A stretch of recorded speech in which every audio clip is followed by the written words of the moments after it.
Hello and welcome to another episode of COL2. Um, last time I don't remember. I really don't. Let's go ahead and jump into this real quick. A few things did happen while I was away. But for the most part, the guild is falling apart. Yes, the guild's falling apart. We're losing a lot of members. Our leader flip left also. So that's not good. What else? I'm still here. Uh, I, etc. You know. What else? Hello has not been on for 12 days straight. I don't know what happened. Hope he's alright. What else? We, yeah, I'll just definitely go here and, explain what happened. So, if, first off, we're not really going to be looking at the defenses, the offenses. I did pretty awful. Uh, this was like 8 days ago. Nobody really attacked me because if you look in the background over here, I'm 2.5 instead of 2.750 something. Yeah, so I dropped down completely. Well, kind of for the weekend, trying to stay on the down low a bit more, under the radar in a sense. Grant's Wolf. I've always had this. I thought this was actually Grey Wolves, but it might be his account is like alt account because if you look, it is pretty dope. I'm not gonna lie. It is. It looks weak, but as an alt, I would consider this pretty strong in my opinion. And it looks pretty nice. And I don't know if Gray is someone that would spend time, you know, to make his base look nice, but this kind of looks nice, especially with all the enchants on the towers, etc. So yeah, pretty cool. So then, yeah, be thinking that must be him, but but it's pretty much nothing, guys. Attacks on me has been really dry, and as you all know, that's most reason how it kind of like survived a whole, you know, the whole 3 months and a half. One, because I was really a low level player back then, and the players that I was going up against weren't. They were just a bunch of kids in a sense. They didn't really focus in terms of defense or stuff like that. They just played it simply because they were trying to pass time or whatever. But I played it because I loved it. I love the game. Still doing now. I'm back for the best. Anyway, so a few happened. So 2 hours ago, this happened. Uh, Obviously this guy has a toxic shaman. Uh, couldn't do much at all to be honest. Because as you can see in the amount of damage he got 36. But anyway, the point is so this part right here, he attacked me. He didn't have a Leo on his toxic shaman. But then he attacked me again and he got a Leo. And this guy tried to make my pounder into a puppet. So we'll go ahead and show this real quick. This is what I mean. So I have my pounder over here. And he started up, but one troop got out of line, came out, pounder it right back to where it started.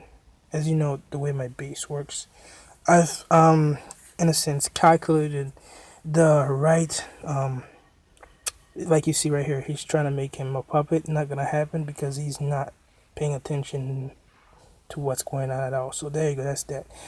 As you all know, I've calculated the distance between each hero, the base, etc. So technically, I know how every aspect, even the visual aspect, how it works on people. So yeah, and there you go.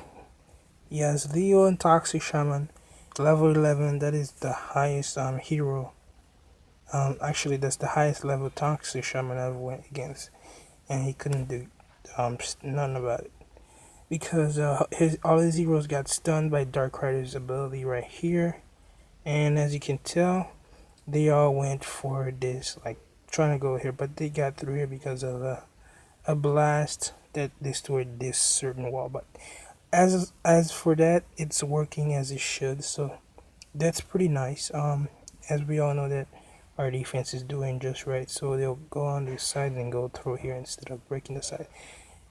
It turned out to be that I had a level 10 wall right here while I had a level 9 wall right here. And I fixed that. I put a level 10 right here as well, because I would notice when they attack me from this angle, as I'll show you, they would in a sense try to break through, which is not something I need. If anything, I want the team to try to go on the outside, the outskirts of the base. So 30 seconds, but we'll go ahead and fast it anyway. Fast forward. So there you go. More than enough Leos to understand the strength of this player. So yeah, he didn't even really try to. He was mostly trying to pierce through here. So because of the weakness of the wall. But that's that. It seems like if you guys didn't know, these two heroes, this formation right here is obviously for your GC Guild Clash. It works perfectly. It doesn't allow the players to spawn their catapult on their side, because the distance to the base and the catapult will just simply be annihilated, and you don't want that. So they try to get close to you. So which runs, Gemini, it forces the team to be as close to the base as possible so they can deal as much damage as possible before time run out, because timing is a very big role. It plays a big role in Clash Lords Guild Clash. So that's pretty much that. And so yeah, that's why I have Sharon. So catapult forces it to only go pretty much up and down, and those are technically the hardest spots in the game. I mean, in this space to attack from. And then we have our buddy, the assassin. That's the powerhouse. His role in this is obviously the bomb, the attacker, but mostly the troop annihilator. As you all know, if you look closer, most of my the heroes I have here are mostly made for troops. They're not to be focused on heroes, and that's what people make the mistake at. Pounder, that's a stun. It does damage. It is for troops.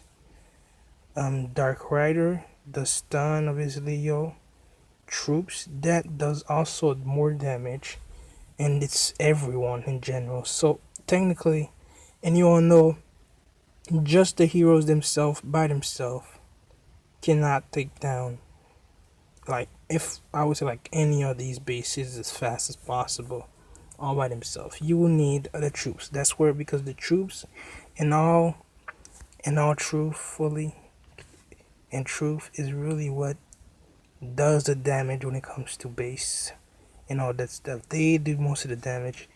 It seems, I can understand for Lords League, but when it comes to Guild Clash, yep, it's the troops, baby. So if I can get rid of the troops as fast as possible, I can win the victory. And there are a few videos.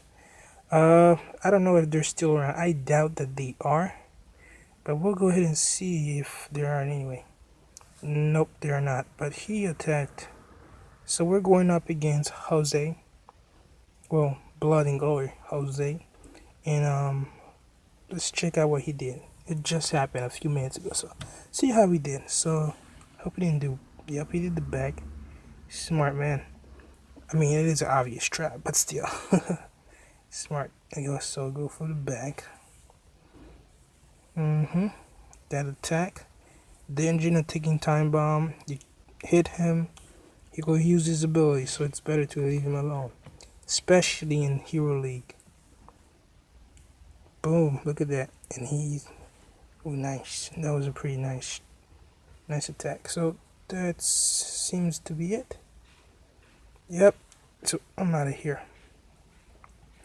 So this is what we're going against um this week in Guild Clash.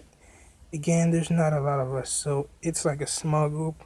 But honestly, I started with a very small base. I mean, not a small base, but uh, a small team of players that I and me and I mean them and I got together, and we it was the guild was called Phoenix, and it was about like 20 of us, no 15 of us, and we dominated at that time.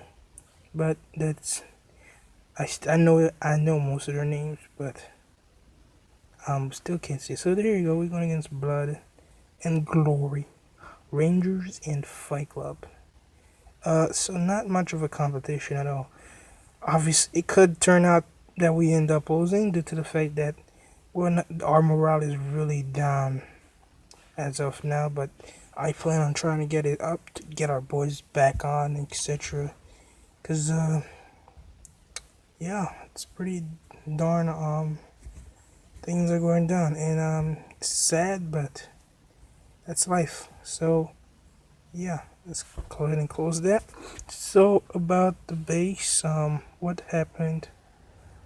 Um, the level 13 walls. We got these 16 new walls. I think I said that last episode, but just for clarification, went from level 7 to 9 in the victory statues. What else? Obviously got that to 6. What else? It's pretty much it. Other than yeah, this we got the my magic tower to level 12. It was at 8, 9 I believe. Yeah, 9, and we got it to 12. So now we need to worry about this one in the back right here and this one in the front right here. These two pairs, and that would fix our defensive capabilities in terms of multiple troops attacks for the base. You know, so that's that. Yeah, that's pretty much it. We also got these sniper towers to 15. So yeah, all right. Now about the heroes, guys. Really, honestly, I'm thinking I'm stuck between Pengali right here, which I can get him to Leo, quite alright. Between him and Pounder. Pounder's at Cancer. I just got his glory, and he was So yeah, I got his glory, and he needs one more, and I can just get these. Honestly, not in much mutagen. These are quite easy to find, but when it comes to these two right here, that's where it gets hard. That's where it's quite kind of difficult. But I can get him to Leo, and obviously he'll be mostly of an offensive team. But when it comes to GC, he'll be here, obviously. So that's that. We got our landslide to Gemini, our offensive landslide, obviously. And we're going to get him to Leo because you know there's going to be one for the office and one for defense, and that's what we always been working on. So that is that. Next up, we have we've been working on these. I know it's weird, but why in the heck, Nixco? Why the heck are you trying to do this for? Well, I think I've said this, but I'm going to repeat it anyway. IDG is they're not idiots. They have a reason. And if anything, if I were them, with all these upgrades, it's simply a matter of time before these guys have their time to shine, you know? Because I don't feel like anytime soon will we get another tier of heroes, you know, like I don't know, legendary, etc. Because then it would kind of real. I mean, these guys are kind of useless, but people still use them. I've seen some really good players who use them, and against like you know they just simply whoop my butt because they know what they're doing. And of course, it's very rare, but there are some really smart players out there, capable players that are just simply able to manage with just these. It's insane, but it's true. Of course, not just these, but like a few variation and just one of those. But it's pretty sick how they do it. So yeah, I believe we got Our red envyings to Aries 7. Yes. This lens I got to 9. It was a mistake, but hey, why not leave it? We needed him to be there. Trying to get Canecaster to 5. And this is pretty much it, guys. Yeah, we upgraded a few things, but it wasn't really much, you know. It was just this. And oh, wanted to talk about this before I leave. Our hero trails, we've been killing it. We went to 204. We actually went to it was actually 50 something on offense. 55, I believe. Yes, it was about 55, but everyone over there simply, whoa, I won against this guy all the way up here. All right, nice. I only have 3 Leos. But anyway, so it's been pretty alright. And we switched out our our formation. We switched landslide from right here to right here, and it turns out to be very, very well. It's actually better like this, and it keeps the team going because then they all kind of like stack up in a sense. Yeah, I'll talk about that in another episode. So that's pretty much it for that. Um, um, and thank you for having me. I will see you guys next time. Peace.